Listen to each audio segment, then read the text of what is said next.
एक जंगल में एक गधा रहता था।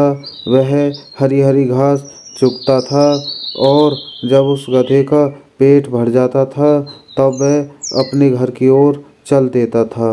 एक दिन गधा अपने घर की ओर जा रहा था कि उसे बीच में एक लोमड़ी मिल जाती है और वह गधा से कहती है कि गधा भाई, आपकी तो मौज आ रही है, हरी हरी घास चुग के आए हो, खूब मौज ले रहे हो, पेट भर के खाया है। तब गधा कहता है कि नहीं, घास हरी नहीं नीली होती है। तुमसे किसने कहा है घास हरी होती है? तो लोमड़ी कहती है अरे गधा भाई, घास हरी होती है, आपको इतना भी नहीं मालूम? आप कैसी पागलों जैसी बातें कर रहे हो? गधा कहता है कि नहीं, घास तो नीली होती है। तुम मूर्ख लोमड़ी हो, तुम्हें कुछ भी नहीं पता। उन दोनों में विवाद बढ़ जाता है। तब लोमड़ी कहती है कि चलो शेर भाई के पास चलते हैं, वही निर्णय करेंगे। तो गधा कहता है ठीक है, शेर भाई जिसको दोषी ठहराएंगे उसे सजा मिलेगी। चलो शेर भाई के पास चलते हैं। तब दोनों मिलके शेर के पास जाने लगते हैं और जंगल में आगे की ओर बढ़ने लगते हैं। कुछ समय बाद वह दोनों शेर के गुफा के पास पहुंच जाते हैं और गधा और लोमड़ी शेर के पास पहुंच जाते हैं।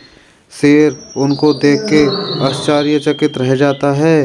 तभी लोमड़ी शेर से कहती है कि हम दोनों में झगड़ा हुआ है और ये गधा हरी घास को नीली बताता है, आप ही निर्णय करो।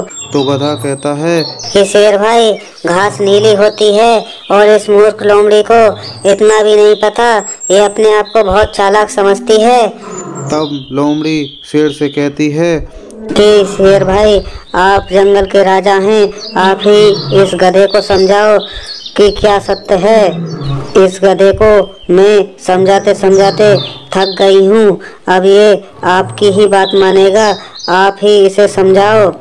तब शेर कहता है कि गधा सही कह रहा है, तुम ही दोषी हो और मैं तुम्हें 1 साल कैद की सजा सुनाता हूँ।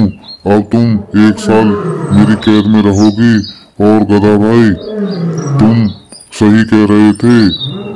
गधा खुश हो जाता है और शेर उससे कहता है कि तुम अब अपने घर चले जाओ। गधा अपने घर चला जाता है और लोमड़ी वहीं पे रह जाती है। गधा के जाने के बाद लोमड़ी शेर से कहती है कि आपको पता है कि घास हरी होती है, फिर भी आपने गधे के पक्ष में क्यों फैसला सुनाया? तब शेर कहता है कि वो तो गधा है, मूर्खतापूर्ण बात तो करेगा ही, लेकिन तुम्हें क्या हो गया? तुम तो जंगल में सबसे ज्यादा चालाक हो, फिर भी उस गधे को क्यों समझाने से लगी थी? अगर उसे कोई बात समझ में आती तो फिर वो गधा ही होता। तुम इतनी चालाक हो और समझदार हो, फिर भी उस गधा को समझाने में लगी थी। अरे वो नीली कह रहा था तो कहने देती, तुम उसके मुंह क्यों लग रही थी? लोमड़ी को बात समझ में आ जाती है और वह पछताती है कि मैं भी किस मूर्ख गधे के मुंह लग गई, मुझे उससे बहस नहीं करनी चाहिए थी।